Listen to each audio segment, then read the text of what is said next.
આજે પ્રકટીકરણના આપણા અભ્યાસનો 75મો એપિસોડ છે અને આજે 26મી ઓગસ્ટ 2026 અને બુધવારનો નવો દિવસ પ્રભુએ આપણા જીવનોમાં બતાવ્યો માટે પ્રભુનો આભાર માનીએ છીએ. ગઈકાલે જે પ્રશ્ન પૂછવામાં આવેલો કે પૃથ્વીમાંથી નીકળતું બીજું શ્વાપદ કોણ હશે, અને તમે સાચો જવાબ આપ્યો, જુઠ્ઠો ઉપદેશક. જવાબને માટે તમારો આભાર માનું છું. આજે આપણે 13મો અધ્યાય 13મી અને 14મી કલમ 13મો અધ્યાય 13મી અને 14મી કલમ ત્યાં લખવામાં આવ્યું છે, અને તે એટલે જુઠ્ઠો ઉપદેશક મોટા ચમત્કારો કરે છે, એટલે સુધી કે માણસોની નજર આગળ આકાશમાંથી પૃથ્વી પર અગ્નિ પણ વરસાવશે. શ્વાપદની સમક્ષ જે ચમત્કારો કરવાનો અધિકાર તેને આપવામાં આવ્યો તેઓ વડે પૃથ્વી પર રહેનારાઓને તે ભમાવે છે, અને પૃથ્વી પર રહેનારાઓને તે કહે છે કે જે શ્વાપદ તલવારથી ઘાયલ થયેલું હતું છતાં તે જીવતું રહ્યું તેની મૂર્તિ બનાવો. હવે પ્રભુ ઈસુ ખ્રિસ્તે એમના પૃથ્વી પરના સમય દરમિયાન શિષ્યોને કહ્યું હતું કે જુઠ્ઠો પ્રબોધક ઊભો થશે, તે ચમત્કારો કરશે, અને એ જ બાબત આ 3.5 વર્ષ દરમિયાન બને છે. જુઠ્ઠો ઉપદેશક એ ઊભો થયો છે અને હવે એ ચમત્કારો કરે છે. અહીં લખ્યું છે કે જે પૃથ્વી પર તે વખતે 2 પ્રકારના લોકો હશે, એક વિશ્વાસ કરનારા અને એક વિશ્વાસ નહીં કરનારા. એટલે વિશ્વાસ નહીં કરનારા લોકો એમને પૃથ્વી પર રહેનારા લોકો તરીકે પણ ઓળખવામાં આવે છે. એટલે એમને દેખતા આકાશમાંથી અગ્નિ વરસાવશે, એટલે એ લોકો ભ્રમિત થશે, એ લોકો આશ્ચર્યચકિત થઈ જશે અને માની લેશે કે આ જે કહે છે એ સાચું જ છે. ચમત્કારો કરવાનો અધિકાર તેને આપવામાં આવ્યો છે, અને જ્યારે ચમત્કાર કરશે લોકો એની પાસે આવશે, લોકો વિશ્વાસ કર એમને માનનારા થશે. જે યહૂદીઓ અને વિશ્વાસીઓ છે એ આ ચમત્કાર પર વિશ્વાસ નહીં કરે, એ જુઠ્ઠા ઉપદેશકનું કહ્યું નહીં માને. પણ જે જુઠ્ઠા ઉપદેશકનું કહ્યું માનશે એ પૃથ્વી પર રહેનારાઓ અવિશ્વાસીઓ, એમને આ જુઠ્ઠો ઉપદેશક પ્રોત્સાહન આપશે. કેવું પ્રોત્સાહન? કે જે માથું ઘવાયેલું એ ફરીથી પાછું જીવતું થયું છે, તો હવે તમે બધા લોકો ભેગા થઈ અને ખ્રિસ્ત વિરોધીની મૂર્તિ બનાવો.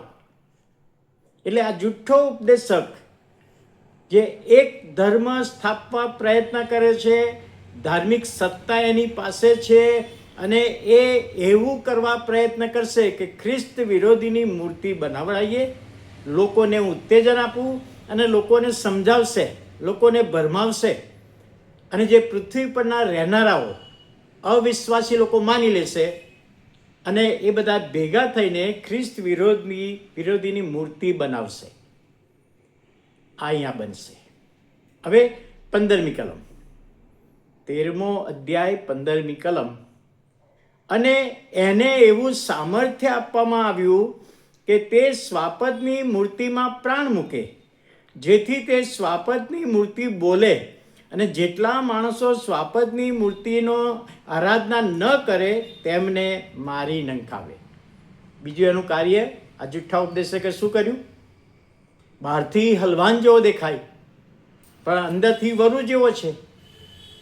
એટલે અહીં આગળ કહે છે કે જે મૂર્તિ તમે બનાવી છે લોકોએ, એ મૂર્તિમાં હું મારો પ્રાણ મૂકીશ. અને જુઠ્ઠો ઉપદેશક એ મૂર્તિમાં, ખ્રિસ્ત વિરોધીની મૂર્તિમાં પ્રાણ મૂકશે, અને ત્યાં લખવામાં આવ્યું છે કે મૂર્તિને બોલતી કરશે. મૂર્તિને બોલતી કરશે એટલે પૃથ્વી પરના રહેવાસીઓ જેઓ ઈશ્વરને ઓળખતા નથી, ઈશ્વરની પાછળ પડી ગયા છે, બંડ પુકારે છે, એ લોકો તો બહુ પ્રભાવિત થઈ જશે. આ જ સાચો ઈશ્વર છે. આ મૂર્તિ હવે બોલતી થઈ ગઈ છે. અને તે વખતે જે જુઠ્ઠો ઉપદેશક એક આહવાન બહાર પાડશે કે હવે આ મૂર્તિનું ભજન કરવાનું. જો જે કોઈ વ્યક્તિ આ મૂર્તિનું ભજન નહીં કરે એમને સતાવણી કરવામાં આવશે ને એમને મારી નાખવામાં આવશે. હવે વાલા ભાઈઓ અને બહેનો, વિચારો કે બે પ્રકારના લોકો છે પૃથ્વી પરના રહેનારાઓ, અવિશ્વાસીઓ. એમને કોઈ વાંધો નહીં આવે, એ તો ભજન શરૂ કરી દેશે મૂર્તિને પગે પડશે ને બધું કરશે. પણ એ વખતે જે વિશ્વાસીઓ તારણ પામેલા હશે અને યહૂદીઓ હશે, એ લોકો આ મૂર્તિના પગે પડશે નહીં. એ ભલે ને બોલતી મૂર્તિ હોય તો પણ એની પાસે જશે નહીં, એનું ભજન નહીં કરે. ત્યારે એમની સતાવણી કરવામાં આવશે. ખ્રિસ્ત વિરોધી અને આ જુઠ્ઠો ઉપદેશક અને શૈતાન તો એમની સાથે છે જ. એટલે આ ત્રણેય મળીને આ તે વખતના વિશ્વાસીઓની ભારે સતાવણી કરશે. તમે આ બોલતી મૂર્તિનું ભજન કરો અને આ વિશ્વાસીઓ કહે છે અમે એનું ભજન કરવાના નથી. ત્યારે આ ખ્રિસ્ત વિરોધી અને જુઠ્ઠો ઉપદેશક આ ખ્રિસ્તીઓનો, વિશ્વાસીઓનો, યહૂદીઓનો એ નાશ કરવા પ્રયત્ન કરશે, મારી નાખશે અને શહીદ થઈ જશે. મૂર્તિની આગળ નમશે નહીં. આ જુઠ્ઠો ચમત્કાર છે, એને સામર્થ્ય આપવામાં આવ્યું છે. અને ઈસુએ પણ કહ્યું હતું કે આવા મોટા ચમત્કારો તે કરશે, મોટા ચમત્કારો કરશે. હવે બહુ સમય પહેલાં મેં એક લેખ વાંચેલો, ટેકનોલોજી, આજની ટેકનોલોજી. અને તે વખતે જે ટેકનોલોજી આજે છે અને એ 3.5 વર્ષમાં તો ઘણી બધી વધી ગઈ હશે.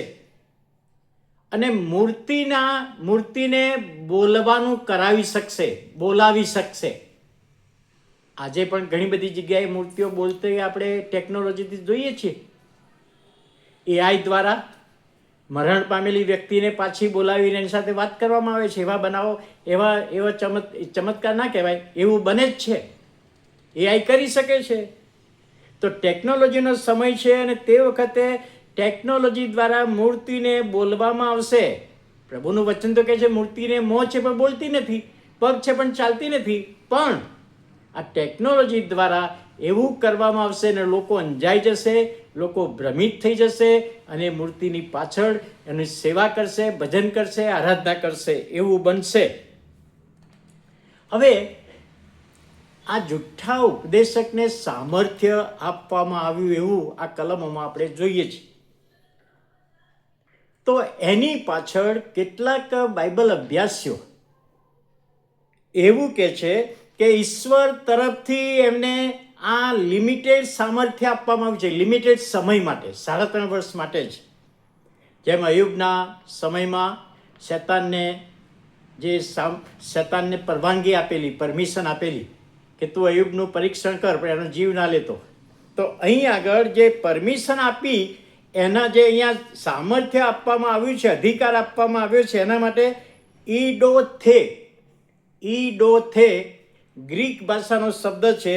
એનો અર્થ એવો થાય છે સામર્થ્ય આપવામાં આવ્યું અને તેની મંજૂરી આપવામાં આવી. એટલે ઈશ્વરે કહે છે સામર્થ્ય આપીને એને મંજૂરી આપી છે પણ લિમિટેડ સમય માટે, 3.5 વર્ષ માટે જ. એવું કેટલાક અભ્યાસીઓ એવું તારણ કાઢે છે. અને અહીં આગળ આપણે એ જોઈ શકીએ જ કે પરમિશન આપવામાં આવી છે. આ શબ્દ પ્રમાણે પરમિશન આપવામાં આવી છે. એટલે ઈશ્વર તરફથી એને અધિકાર આપ્યો છે પરંતુ લિમિટેડ સમય માટે જ છે. એ બાબત અહીં આગળ બતાવવામાં આવે છે. વાલા ભાઈઓ અને બહેનો, જે જુઠ્ઠો ઉપદેશક અને ખ્રિસ્ત વિરોધી બે સાથે મળીને વિશ્વાસીઓની સતાવણી કરશે એ 3.5 વર્ષ દરમિયાન, એમાં યાકૂબના સંકટનો સમય એ તરીકે ઓળખવામાં આવે છે.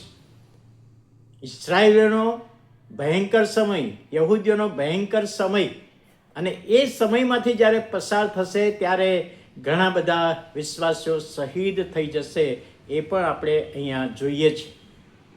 પણ આજનું આ મનન સમજવામાં પ્રભુ દોરવણી આપે. અને આજનો પ્રશ્ન છે, કોની મૂર્તિ બોલે છે? કોની મૂર્તિ બોલે છે એનો જવાબ તમારે કોમેન્ટ બોક્સમાં આપવાનો છે. પ્રાર્થના કરીએ. પ્રભુ, અમે આભાર માનતા તમારા નામને ધન્યવાદ આપીએ છીએ, તમારા નામની સ્તુતિ કરીએ છીએ. અને આજનું વચન, મનન, શિક્ષણ સમજવામાં આત્માની દોરવણી આપો. ઈસુ પ્રભુના નામમાં સાંભળો, માન્ય કરો. આમેન.